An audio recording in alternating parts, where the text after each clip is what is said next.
जिन्हें आका ने बुलाया हम मदीने पहुँचे, जिन्हें आका ने बुलाया हम मदीने पहुँचे।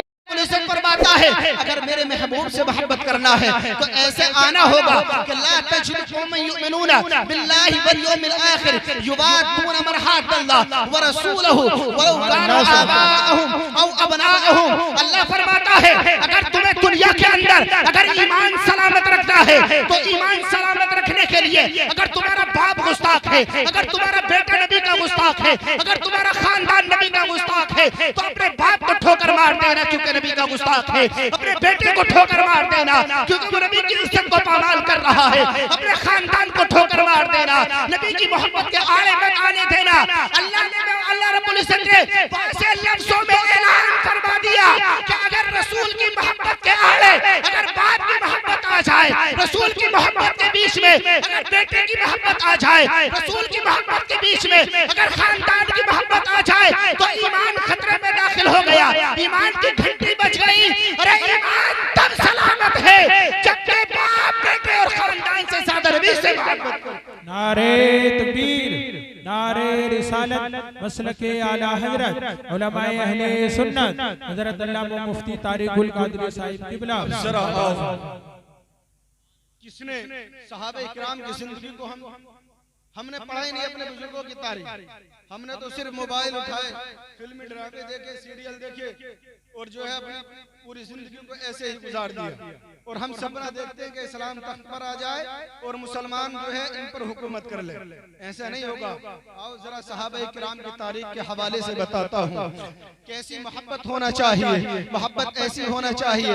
हजरत उबैदा बिन जर्राह रज़ी अल्लाह तआला अन्हु सहाबी रसूल हैं। जंगे उहद का मैदान है, एक तरफ कुफ्फार की सफों में हजरत उबैदा बिन जर्राह रज़ी अल्लाह तआला अन्हु के वालिद हैं, उनके बाप खड़े हैं। इधर अल्लाह के नबी सल्लल्लाहु तआला अलैहि वसल्लम की सफों में हजरत उबैदा बिन जर्राह रज़ी अल्लाह तआला अन्हु ये सहाबी रसूल हैं। इन्होंने देखा कि कुफ्फार की सफों में या गुस्ताखाने रसूल की सफों में मेरे नबी के मुकाबले में मेरा बाप आ गया है। ए मुसलमानों, अपने नबी से मोहब्बत ऐसी करो कि जिस तरह से इन सहाबा इकराम ने हमें दर्ज दिया है। अल्लाहु अकबर कबीरा।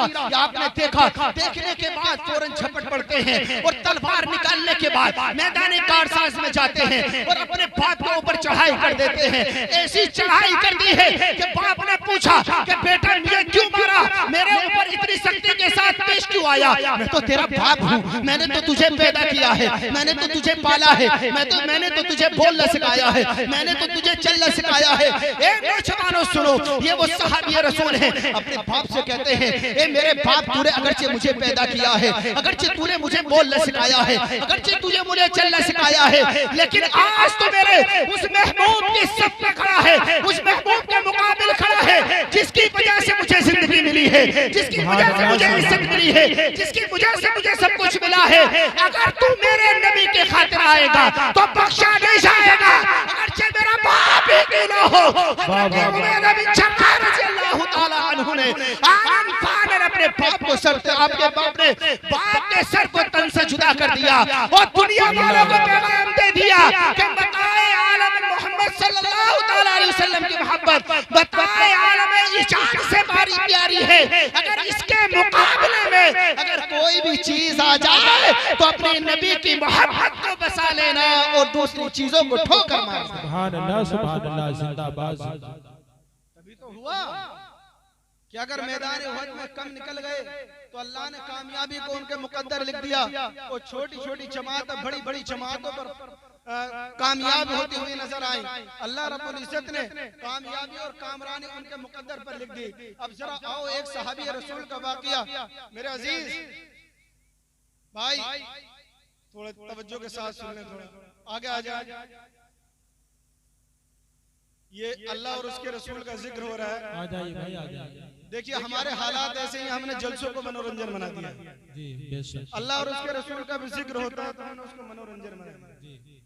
सिर्फ जो है अपने मनोरंजन के लिए अच्छे उनको सुनते हैं। हमने जिक्र जब हम लोगों की गंदियत इतनी है, हमारे अमाल ऐसे हैं, तो बताइए कामयाबी कहाँ से मिलेगी? ऐसे ही मारे जाओगे जगह जगह, ऐसे ही काटे जाओगे। जी बेशक। एक इमाम साहब का बयान था जिस मस्जिद को जलाया।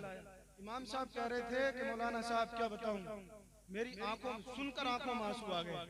महल्ले की 2 नौजवान मुसलमान लड़कियां और ये तिलकधारी आरएसएस के गुंडे, बजरंग दल के गुंडे, विश्व हिंदू परिषद के गुंडे जब दिल्ली दंगे में आतंक मचा रहे थे तो हालात ये थे कि मस्जिद के अंदर उन लोगों ने उनसे बदकारी की। अल्लाह मस्जिद के अंदर इमाम साहब का पैरों के नीचे जमीन निकल गई। कहां गफलत में सोए हो, तुम्हारे घर की बारी आएगी तब जागोगे। तुम्हारी मां और बहनों को कोई उठा करके लेकर जाएगा तब तुम जागोगे। आज हालात ऐसे हैं, जिस इलाके के अंदर तुम रहते हो मुसलमान इलाका है, लेकिन हालात वहां पर देखो जहां तुम्हारे भाई कोड़े फंसे हैं। कहीं तिरुपुरा के अंदर तुम्हारे भाई हैं। अल्लाह के नबी ने फरमाया मेरी पूरी उम्मत एक जिस्म के मानिंद है। अगर जिस्म के किसी हिस्से को तकलीफ हो तो सबको होना चाहिए, लेकिन सारे हिंदुस्तान का मुसलमान गफलत में पड़ा है। किसी को कोई फर्क नहीं है। 3 महीने की अगर तारीख उठा करके देखो तो 40,000 मुसलमान लड़कियों ने गैर मुस्लिमों से शादी की है। पूरी तारीख, पूरे औरात दलील की रोशनी में मेरे पास मौजूद है जो मैंने इंटरनेट से अखज़ की है। कौन जिम्मेदार है? कब जागोगे? ये जलसों में जो समझाया जाता है गए जाकर के सो गए, कोई फर्क नहीं पड़ता। मैं कहता हूँ ए नौजवानों, ए मुसलमानों, समझ जाओ, वरना वक्त ऐसा वाला आने वाला है कि तुम्हारी दास्तां भी मिटाई जा रही है। अभी लाल किले के अंदर आज जाना हुआ, जो मुसलमानों की तारीख है उस तारीख को बदला जा रहा है। देखने में आ रहा जो हिंदुस्तान के बड़े आतंकवादी थे जिन्होंने वो किया, हिंदुस्तान उस लाल किले के अंदर उनकी फोटोओं को चस्पा किया जा रहा है। मैं कहता हूँ ये किसी और की देन नहीं है। अगर फिरौन की हम तारीख उठा करके देखते हैं तो फिरौन इत्र बेचता था। इत्र बेचने के बाद उसने तरबूज का काम किया था। तरबूज का काम करने के बाद वो एक कब्रिस्तान के अंदर लाशों को दफनाता था। लाशों को दफनाने के बाद बादशाह के करीब गया। बादशाह के करीब जाने के बाद उसने लोगों की खिदमत की। खिदमत करने के बाद तख्त पर बैठ गया। तख्त पर बैठने के बाद सबसे पहला काम किया उसने लोगों को सजदा कराया। एक मुसलमानों अपनी तारीख उठा करके देखो अल्लाह कैसे कामयाबियां लिखता है और कैसे जो है एक चाय बेचने वाले को तख्त अता फरमा देता है और एक इत्र बेचने वाले को तख्त अता कर देता है। एक जो है तरबूज बेचने वाले को दुनिया का इतना बड़ा बादशाह बना देता है। बदआमालियों का नतीजा होता है। बनी इस्राइल की कौम है, उसने कहा सजदा करो, बनी इस्राइल ने मना कर दिया, सजदा नहीं करेंगे चाहे कुछ भी हो जाए। हजरत यूसुफ अलैहिस्सलाम की औलाद है जो सजदा करने से मना कर रही है। अल्लाहु अकबर कबीरा। उसने कहा था, किसी ने ख्वाब देखा कि एक बच्चा पैदा होगा, तेरी हुकूमत का तख्त तो ताज पलट करके रख देगा, बच्चों को कत्ल करने लगा। तारीख के औरात में मिलता है कि 70,000 बच्चों को कत्ल किया गया, 90,000 माओं के पेट से हमलों को गिराया गया। अल्लाहु अकबर कबीरा। लेकिन जब तख्ता पलटा है अल्लाह ने तो कैसा पलटा है? जब अल्लाह का एक पैगंबर जब आता है तो अल्लाह रब्बुल इज्जत ने दरियाए नील के अंदर रास्तों को बना दिया है। अल्लाह ताला ने कामयाबी उनके मुकद्दर लिख दी है। आज का मुसलमान भी जाग जाए तो ये मत सोचो कि आज ये अगर भगवादारी, आज ये तिलकधारी, अगर ये आज ये एक चाय बेचने वाला अगर मुसलमानों पर जुल्म करता है, सीओ ने एनआरसी का कानून ला करके मुसलमानों के निकालने की बात करता है, तो मैं कहता हूँ मुसलमानों घबराओ नहीं, ईमान वालों घबराओ नहीं। अल्लाह के मानने वाले जिस दौर में भी रहे हैं, अल्लाह की वहदानियत का इकरार करने वाले जिस दौर में भी रहे हैं, अगर वो अपने ईमान पर मजबूत है तो अल्लाह ने पानी के अंदर रास्तों को बना दिया है।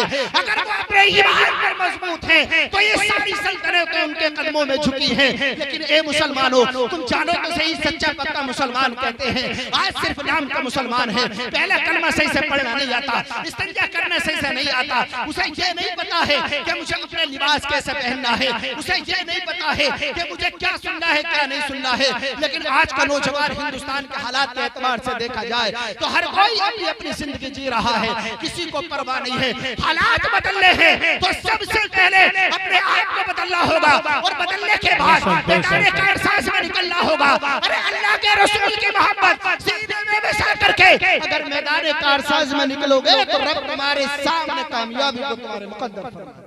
सुभान अल्लाह, सुभान अल्लाह। नारे तकबीर, नारे रिसालत, मसलके आला हजरत, उलमाए अहले सुन्नत जिंदाबाद। साद इब्न अबी वक्कास रज़ी अल्लाह ताला अन्हु, साद इब्न अबी वक्कास की वालिदा हैं और उनकी वालिदा अभी उनकी वालिदा ईमान नहीं लाई। साद इब्न अबी वक्कास ईमान ले आए। वालिदा ने कहा बेटा अगर तू मेरे पास वापस नहीं आया तो मैं मर जाऊंगा। क्या कहा? वापस नहीं आया तो मैं मर जाऊंगा। हजरत साद इब्न अबी वक्कास क्या जवाब देते हैं? माँ है माँ, ईमान नहीं, अल्लाह के रसूल के दीन से फिरने की बात कर रही थी। हजरत साद इब्न अबी वक्कास फरमाते हैं ए माँ तू मरने की बात कर रही है, अगर अल्लाह ताला तुझे 1000 मर्तबा जिंदगी दे और हर मर्तबा तू ये कहे कि साद दीन से फिर जा वरना मैं मर जाऊंगी। साद इब्न अबी वक्कास फरमाते हैं कि ए माँ तू अब मेरे नबी महबूब से फिरने की बात कर रही है, अगर 1000 मर्तबा भी तू मरने की बात करेगी तो ये साद तुझे तो कुर्बान करता चले जाएगा लेकिन अपने महबूब से गद्दारी नहीं करेगा, अपने इस्लाम से गद्दारी नहीं करेगा, अपने कुरान से गद्दारी नहीं करेगा, अपने नबी से गद्दारी नहीं करेगा। अरे ये जीना मरना जो कुछ भी है वो किसी के दिखावे के लिए नहीं है। कहते हैं माँ अगर तू मिली है तो उसी नबी के सदके मिली है, अगर वो नबी ना होता तो तू ना होती, अगर उस नबी को पैदा ना होता तो तेरा वजूद ना होता। इसलिए जैसे 1000 माएं कुर्बान हैं लेकिन महबूब की अज़मत का सौदा में तेरी मोहब्बत पे नहीं कर सकता। सुभान अल्लाह। लेकिन अल्लाह के नबी सल्लल्लाहु अलैहि वसल्लम की मोहब्बत ऐसी सीनों में होना चाहिए। ये उन्हीं सहाबा रसूल सहाबा इकराम की कुर्बानियां हैं, इन्हीं सहाबा इकराम से दीन हम तक पहुंचा है। एक वाकया और मैं बता दूं तफसीर के हवाले से।